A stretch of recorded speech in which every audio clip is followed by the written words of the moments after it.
안녕하세요. 닥터 유 유태호입니다. 오늘의 주제는 지난 날은 짧고 올 날은 길다입니다.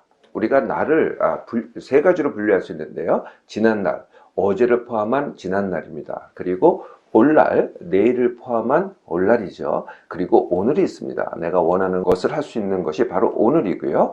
오늘 사실은 지난 날도 할 수 있고요. 오늘, 올날도 할 수 있습니다. 물론 이 두 가지는 이제 생각으로만 하죠. 네, 지난날 생각으로만 존재합니다. 이미 지나갔기 때문에 이것을 이제 기억이라고 하는데요. 어떤 분들은 정말 생생하게 과거를 지난날을 기억을 합니다. 어떤 분들은 모호하게 기억하고요. 어떤 분들은 기억 자체가 적은 분들도 있습니다. 생생하게 기억하는 분들도요. 상당수는요 왜곡되게 기억합니다. 실제 일어난 것은 그게 아닌데 다르게 기억을 하는 것이죠.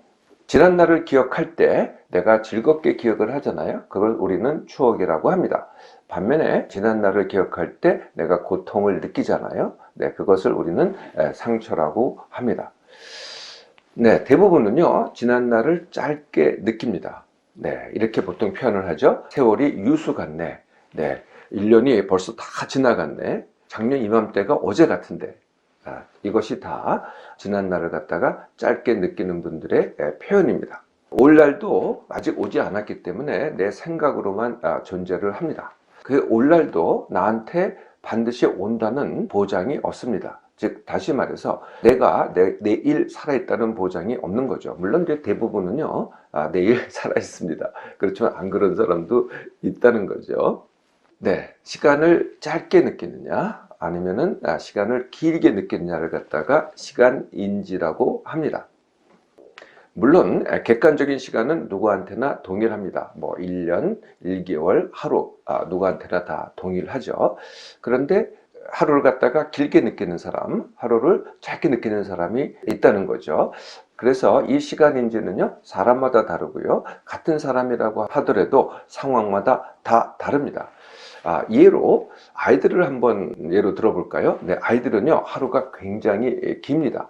얼마나 기느냐? 연구를 해보니까 성인들보다 무려 40%가 더 깁니다. 하루가 훨씬 더 길게 살죠.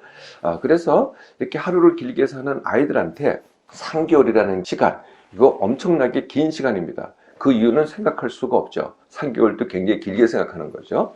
네, 1개월도 깁니다. 심지어는요 일주일도 굉장히 긴 시간이죠. 네, 이렇게 시간인지 즉 시간을 길게 느끼느냐 짧게 느끼느냐를 결정하는 가장 중요한 요인은 뭘까요? 네, 그것은 내가 오늘 익숙한 것, 즉 하던 대로 하느냐 아니면은 새로운 것, 즉 안 해본 것을 하느냐에 달려 있습니다.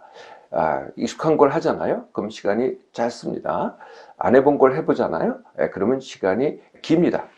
네, 아마 여러분들 이미 그런 것을 갖다가 경험해 보셨을 텐데요. 제일 비근한 예가 흔한 예가 해외 여행입니다. 네, 해외 여행을 하면은요 첫날이 굉장히 깁니다. 그리고 며칠 지나서 돌아올 날이 되잖아요. 그럼 돌아올 쯤 되면은요 하루가 다시 짧게 느껴집니다. 그 이유가 뭘까요? 네, 첫날은 어때요? 다 새롭습니다. 다 안 해본 겁니다. 네, 새로운 곳에 갔죠. 새로운 곳을 보죠. 새로운 사람을 만나죠. 새로운 걸 먹습니다. 그러다가 며칠이 지나잖아요. 그러면 또 마찬가지가 돼버립니다. 이미 익숙해졌거든요. 그러니까 다시 짧아지는 것이죠. 네, 어린이들이 제가 아까 하루가 길다 그랬잖아요. 그 이유가 그렇습니다. 어린이들은 과거를 하지 않고요. 지난날을 하지 않고요. 하던 대로 하지 않고요. 익숙한 대로 하지 않고 항상 새로운 것, 안 해본 것을 추구합니다. 그래서 하루가 길고요. 시간이 길게 느껴지는 것이죠. 네, 내가 올날을 길게 살 것인가 아니면 짧게 살 것인가 하는 것이 선택이 됩니다.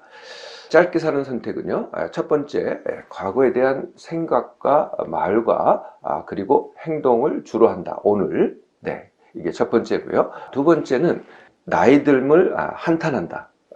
너도 내 나이 돼봐. 한 10년만 젊었으면, 그럴수록 하루가 짧아집니다. 세 번째, 과거로 미래를 예측하는 겁니다. 내가 한 60살이다. 그러니까 60년을 살았잖아요. 그러면은 길게 살아봐야 이제 100살 산다고 하면은 40년 남았잖아요. 과거에 비해서 미래가 짧습니다. 네, 과거로 생각하니까 과거가 짧잖아요. 네, 그렇게 생각하면은 나머지 40년도 굉장히 더 짧아지는 거죠.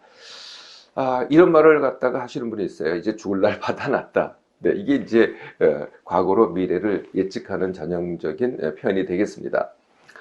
네, 어떤 분들이 이렇게 올라를 짧게 사는 선택을 할까요? 자신을 나이 들었다고 생각하는 분들, 네, 이런 분들이 올라를 짧게 사는 선택을 합니다.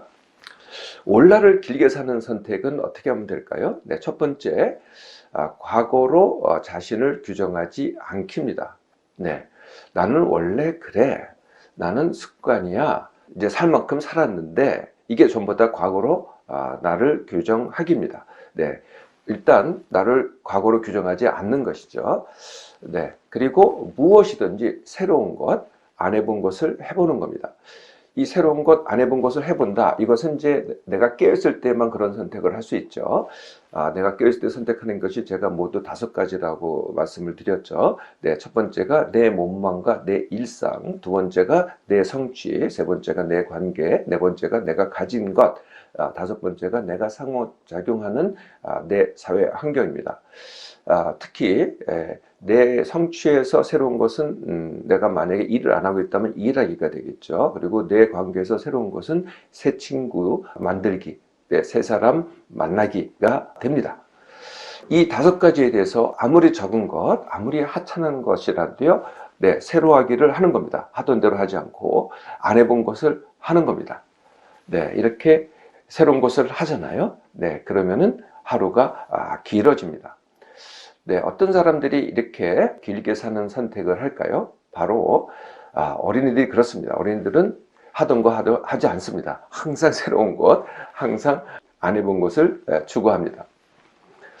오늘 네, 지난 날을 하잖아요. 네, 그러면은 올 날이 짧아집니다. 오늘 새로운 것, 즉 안 해본 것을 하잖아요. 네, 그러면 올 날이 점점 더 길어집니다.